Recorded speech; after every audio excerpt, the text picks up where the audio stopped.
या सभी को जय मसीह की। आइए आज हम देखते हैं पवित्र आत्मा की पुकार, है ना। देखिए हमें पवित्र आत्मा कैसे हमें बुलाती है और कैसे हमसे बातचीत करती है। तो आइए आज हम सुनते हैं पवित्र आत्मा के बारे में। देखिए इसमें गलातियों में हम चलते हैं। गलातियों का 5 का 16 वचन कहता है कि पर मैं कहता हूँ आत्मा के अनुसार चलो तो तुम शरीर की लालसा किसी रीति से पूरी न करोगे। हालेलुया। और 17 वचन कहता है क्योंकि शरीर आत्मा के विरोध में और आत्मा शरीर के विरोध में लालसा करता है और ये एक दूसरे के विरोधी हैं।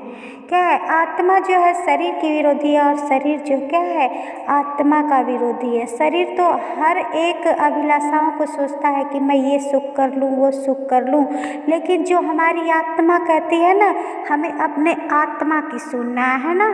और देखिए इसलिए कि जो तुम करना चाहते हो वह न करने पाओ, है ना। और 18 वचन कहता है और यदि तुम आत्मा के चलते हो तो व्यवस्था के अधीन नहीं रहे। शरीर के काम तो प्रकट हैं, अर्थात व्यभिचार, गंदे काम, लूचपन, है ना। अगर देखिए हम अगर शरीर के चलते हैं, अगर शारीरिक सुविधा को सोचते हैं ना, तो उसमें हम बहुत ही गलत कामों में चले जाते हैं, बहुत ही हमसे गलतियां हो जाती है। और हमको क्या है शरीर के किए पे नहीं चलना है। उसमें शरीर हमारा क्या क्या गंदे कार्य करवाता है, मूर्ति पूजा, टोना, बैर, झगड़ा, ईर्ष्या, क्रोध, विरोध, फूट, विधर्म आदि, है ना, मतवालापन, लीला क्रीड़ा और इनके जैसे और अनेक कार्य जो है गलत है ना। प्रभु की नज़र में क्या है? सारे काम क्या है? गलत हैं। हमको शारीरिक अभिलाषा इसलिए नहीं करना है ना। इनके विषय में मैं तुमसे पहले से कह देता हूँ, जैसा पहले कह भी चुका हूँ कि ऐसे ऐसे काम करने वाले परमेश्वर के राज्य के वारिस न होंगे, है ना।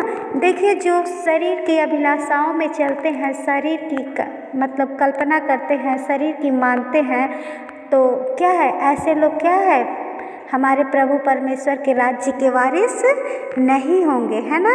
और देखिए 22 वचन कहता है पर आत्मा का फल प्रेम, आनंद, शांति, धीरज, कृपा, भलाई, विश्वास, है ना। जब हम आत्मा की सुनते हैं और आत्मा के क्या फल हैं? आत्मा के फल हैं देखिए प्रेम, आनंद, शांति, धीरज और कृपा, भलाई, विश्वास। ये सब क्या है? आत्मा के फल हैं। जब हम आत्मा के फल जब जानते हैं, चखते हैं ना, तो उसमें हमको बहुत ही आनंद मिलता है ना।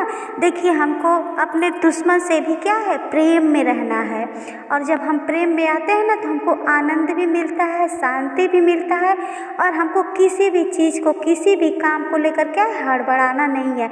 हमको हर एक कार्य में क्या है धीरज रखना है ना। अगर हम धीरज रखेंगे, धीरज से कोई कार्य करेंगे तो प्रभु क्या है देखिए अगर हम कोई हड़बड़ा कर काम करते हैं तो जल्दी का काम क्या होता है? शैतान का होता है। लेकिन प्रभु धीरज रखने वालों को क्या है बहुत बड़ा द्वार खोलने वाला है ना। तो हमको धीरज से काम लेना है। और कृपा, भलाई, विश्वास, हमको क्या है लोगों को आप मतलब जो मतलब किसी उसमें है परेशानी में है तो उनको क्या है हमको उनका मदद करना है ना। और उनके लिए भलाई करना है, और क्या है अपने प्रभु पे क्या करना है विश्वास करना है, क्योंकि सबसे बड़ा विश्वास ही हमें प्रभु का मार्ग पर ले जाएगा, है ना। और इसमें इन जो फल है, ये आत्मा के जो फल है, इसमें जानते सबसे बड़ा सबसे पहला फल जो है ना प्रेम। अगर हम हर एक से प्रेम करके रहते हैं ना तो हमको क्या है बहुत बड़ा, हमको प्रभु बहुत अच्छा दर्जा देता है ना। और 23 वचन कहता है नम्रता और संयम है, ऐसे ऐसे कामों के विरोध में कोई भी व्यवस्था नहीं है, है ना। देखिए हमको ऐसा जो काम है, नम्रता और संयम है, ये सब जो हम काम करते हैं ना, तो इसमें कोई हमको काट छाट नहीं सकता, है ना। और क्या है, उन्होंने शरीर की उसकी लालसाओं और अभिलाषाओं समेत क्रूस पर क्या किया, चढ़ा दिया। हमारे पिता परमेश्वर क्या है, देखिए, और जो मसीह यीशु के हैं, उन्होंने शरीर को उसकी लालसाओं और अभिलाषाओं समेत क्रूस पर चढ़ा दिया। हमारे प्रभु क्या है, हमारे पापों के लिए ही, है ना, हमारे पापों के लिए क्या किए, हम अपने प्राण जो है उस क्रूस पे त्याग दिए, है ना। और उसी टाइम हालेलुया। और देखिए 25 वचन कहता है, यदि हम आत्मा के द्वारा जीवित हैं तो आत्मा के अनुसार चले भी, है ना।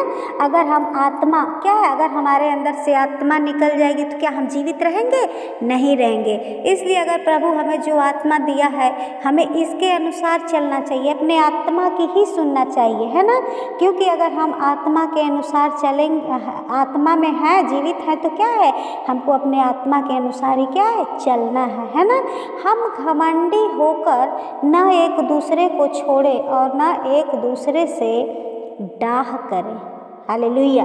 देखिए हमको क्या है, हमको घमंड में नहीं रहना है, क्या है, हमको एक दूसरे से डाह नहीं करना है, हमको अपने पड़ोसी से क्या है, प्रेम करके रहना है ना। क्योंकि जब हमको प्रभु में चलना है, तो जब तक हमारे अंदर प्रेम नहीं रहेगा, हम प्रभु में नहीं चल पाएंगे, है ना। इसलिए हमको क्या है, सबसे बड़ा हमको क्या है, प्रेम करना है, हर एक से प्रेम करके रहना है, हर एक के साथ प्रेम बना के रहना है ना। तो आज हम इतना ही वचन में, इस वचन से प्रभु आप सबको आशीष करें। और आज का इतना ही वचन है, और आप लोग इस वचन पे मनन कीजिए और प्रभु से प्रार्थना कीजिए कि आप लोग को भी प्रभु प्रेम और आत्मा का फल दे, क्योंकि प्रेम से ही सारा जीवन है ना। तो इसलिए आज का वचन यही है, प्रभु आप सबको आशीष दे। इस प्रार्थना को और इस वचन को आप लोग ध्यान से सुने और मनन करें, और लाइक सब्सक्राइब शेयर ज़रूर करें, और इस वीडियो को पूरा देखें। और आइए अब हम चलते हैं प्रार्थना में, हम आप लोगों के लिए प्रार्थना करते हैं। Hallelujah hallelujah hallelujah. धन्यवाद धन्यवाद धन्यवाद मेरे राजा यहोवा खुदा पिता परमेश्वर प्रभु। आज जितने जन पिता परमेश्वर प्रभु मेरे इस वचन को, इस प्रार्थना को सुन रहे पिता परमेश्वर प्रभु, आज जो मैंने वचन बोला पिता परमेश्वर, ये वचन पिता परमेश्वर इन भाई और इन बहनों के पिता परमेश्वर जीवन में काम करने पाए पिता। इस वचन के द्वारा पिता परमेश्वर प्रभु इनके घर की हर एक आशीषों को पिता परमेश्वर खोल दे मेरे राजा पिता। हम धन्यवाद करते हैं मेरे पिता परमेश्वर प्रभु खुदा, इनको पिता परमेश्वर प्रभु आप अपनी तरफ से पिता इनके मन में पिता परमेश्वर प्रेम, धीरज और पिता परमेश्वर प्रभु नम्रता पिता परमेश्वर, विश्वास इनके जीवन में पिता परमेश्वर दे प्रभु। इनकी आत्माओं को पिता परमेश्वर प्रभु अपनी आत्मा के परिपूर्ण कर मेरे राजा। इनको हर एक शक्ति और सामर्थ्य से भर कर चला मेरे यहोवा खुदा पिता। हम धन्यवाद करते हैं पिता परमेश्वर प्रभु आज के इस वचन के लिए पिता। हम धन्यवाद करते हैं पिता परमेश्वर प्रभु, जितने जन सुन रहे पिता परमेश्वर प्रभु हर एक का जीवन सुखमय हो पिता परमेश्वर प्रभु। धन्यवाद। अपनी विनती और प्रार्थना पिता आपके चरणों में रखकर प्रार्थना प्रभु यीशु के नाम से मांगते हैं, आमीन आमीन। धन्यवाद। Praise Lord.